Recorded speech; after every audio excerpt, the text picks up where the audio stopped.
I swear.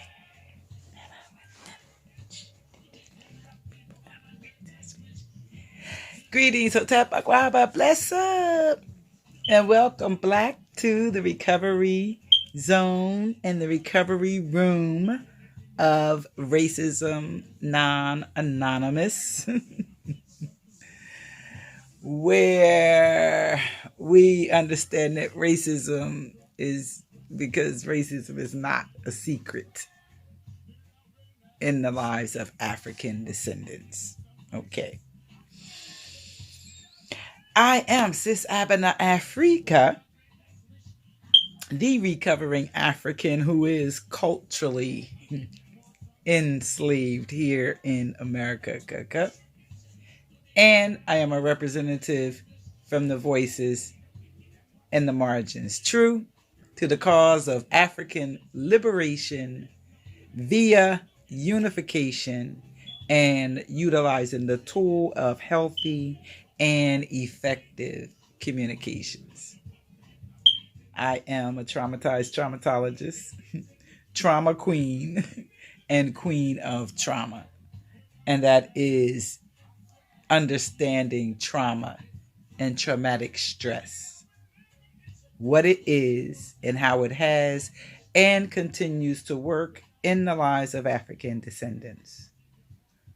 Yet, and at the same time, also bringing with me, standing on, coming with that tool that Brother Malcolm suggested that we needed. It is here, that revolutionary 12-step self-help program that has been uniquely designed with you and me, the African, in mind. And it is designed to support our healing and recovering from the shit that we, seem to be really swimming in.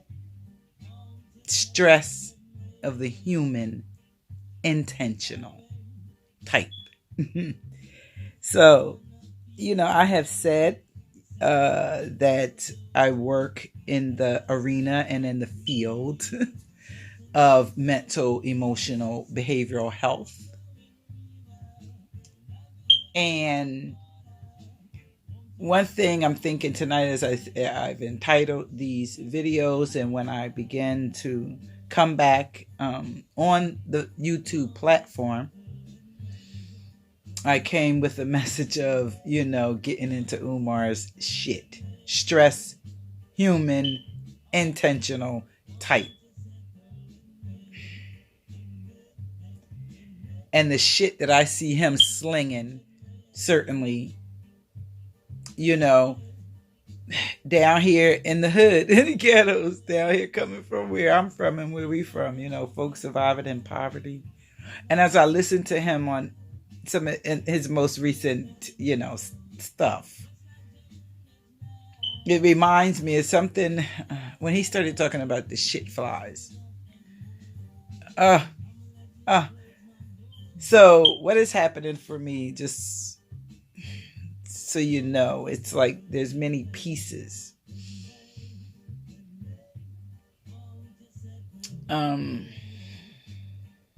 Well, first and foremost, there's many pieces to healthy and effective communication, first and foremost.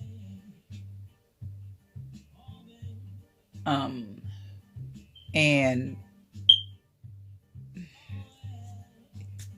you are likely to see it and hear it in me when you see it or hear or suspect that the conversation is becoming a bit tangential or unfocused.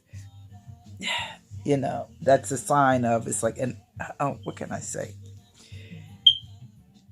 There are many pieces floating around in my mind, is what I'm saying, and what I'm seeing and what I'm aware of as I'm working to communicate and talk with you. And it's like, once I brought up Umar's name and, certainly in my mind's eye and in my head, all of the shit it's just because with him at this point, it's just like bubbling over. And it's just outrageously sad and sickening, for me. So I was going to say, I've been thinking as I thought about this evening what I wanted to say and what I wanted to talk about. It was just in terms of understanding sort of my background and or my view, the lens and the frame that I see and I wear. And I believe that in so doing, as I talk with you about myself in that way and in the ways that I intend to, that you have an opportunity to see and or recognize some things about yourself, And so that is, my primary goal and mission is, again, supporting our healing and recovering. So sharing the information and sharing the tools that I have gathered in my life, and bringing them here to you. So as a clinician, because I started off saying, having been in the behavioral health, mental health field arena, and I've been in it for up to 35 years now, and I started in it by addressing my own personal stuff and learning about myself and finding myself truly. And then, going on to study, under certainly those of us in the African community, African scholars in this arena of mental behavioral health, certainly, and then also working consistently, for the past 30 years. So I come from several perspectives, very eclectic, as they call it, many perspectives, yet my primary perspectives is this intergenerational, looking at our lives and families from that perspective of, the family tree and the family line. You see how we carry legacies, live on and continue to give. And you look at those intergenerational patterns of behaviors, transmission, and how things get transmitted or shared. I'm also a narrative theorist, and narrative theorists recognize that when a person has mental and or behavioral health, it's certainly fitting for Umar here, watch this. When folks have, display behavioral health problems, and you have problems that they are living a faulty story about themselves. And what the narrative therapist wants to do is to support the person with externalizing the faulty story that they have about themselves, so that they can make room for a new and, maybe more accurate and appropriate story about who they are. Shit. And certainly we see Umar, I don't know where he got his story from, that he's the greatest, that he's the most requested, that he's the only black male in the field of education who has had the vision and the dream and the fortitude and the connections and all this shit.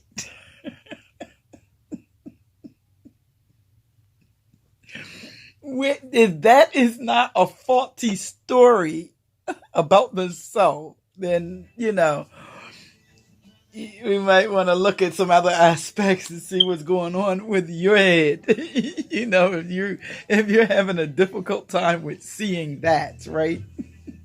So clearly he seems to be living a faulty story about himself.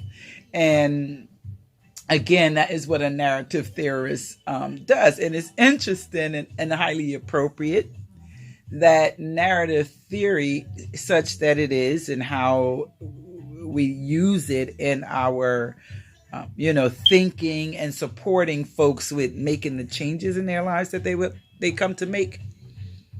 This theory was developed by a couple of dudes, Epstein and I forget the other dude, White and Epstein, yes. And they kind of like saw this with a child who was brought for therapy, because this child's problem was that he was incompretic. And what that means is that he shit on himself. He pooped himself. You have enuresis. That's when a child urinates, at inappropriate places and anywhere. Enuresis, bedwetting is the same thing. And then encopresis, and that is when they poop themselves. And children will poop themselves in school and, out at dinner and in inappropriate places, and it certainly becomes a problem, right?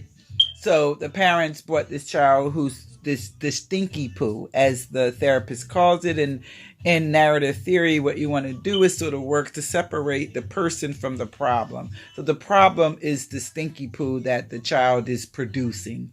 And so they begin to help the child externalize the problem, separate it, look at it and decide what to do with this shit. Externalize. So that is what we work to do in, the therapy room. Support a person with telling their story. And we know that we all have a story to tell. We are all living our own personal and unique stories. And there are many, many parts to those stories, right? And many connections and people and what. So it's about the story and the story that the person is living and telling. So again, with the whole notion of the stinky poo or the shit, stress of the human intentional type.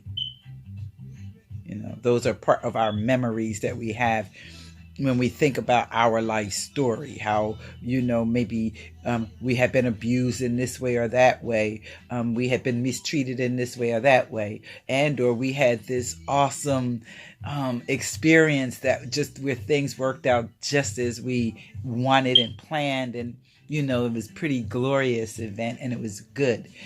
All of these different memories are part of, it creates our story. Yet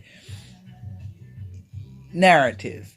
So the other thing that's unique about me and what I bring, because I do I bring a very scatological prose. I am, a scatologist as well. When I help and support folks with looking at their stories, I begin to use my scatological lens. And what that means, if you have not heard that term before, a scatologist is a person who studies shit. And when one uses a scatological prose, and I first learned this and heard this reading written novels from Africans from the continent, Nigeria, and I can't think of the names of the dudes, and they are pretty popular in the world of literature and storytelling, especially telling the story of how colonization affected Africans, and understanding as well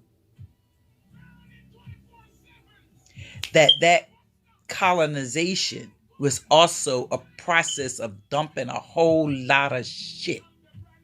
Stress of the human intentional type on the people, right?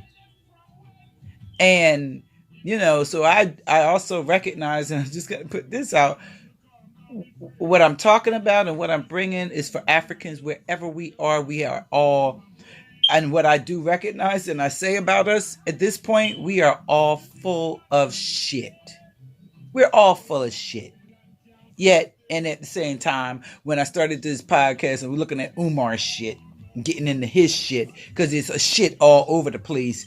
And so we have to look at this shit and clean up this shit. Shit is flying. It has hit the fan and it's just slinging all over the place. The shit that we are full of is stress. The traumatic stress of the human intentional type. And that shit come from the societal level first. We get shit on the communal level. We got shit flying around on the family level. And how many people have shit flying around in the individual self? How often do you say to yourself things that are extremely hurtful to yourself? You call yourself names. It's a way of shitting on yourself. I intend to hurt myself in order to sort of somehow help myself. I have to be hard on myself. I have to put and other people have to be hard on me. And that's why Umar has gotten away in part with the shit that he's slinging. The shit that he's slinging. It seems it's fed off of, and I heard it even back then. It's fed off of the notion that many black folks, and especially in the hood and coming from where I'm from, we have this underlying belief that we require hurt and harm and harshness in order for us to behave differently. And that if we are not hard on ourselves and in each other, that somehow people will then walk over you because you're being too soft or weak. And it's like, it's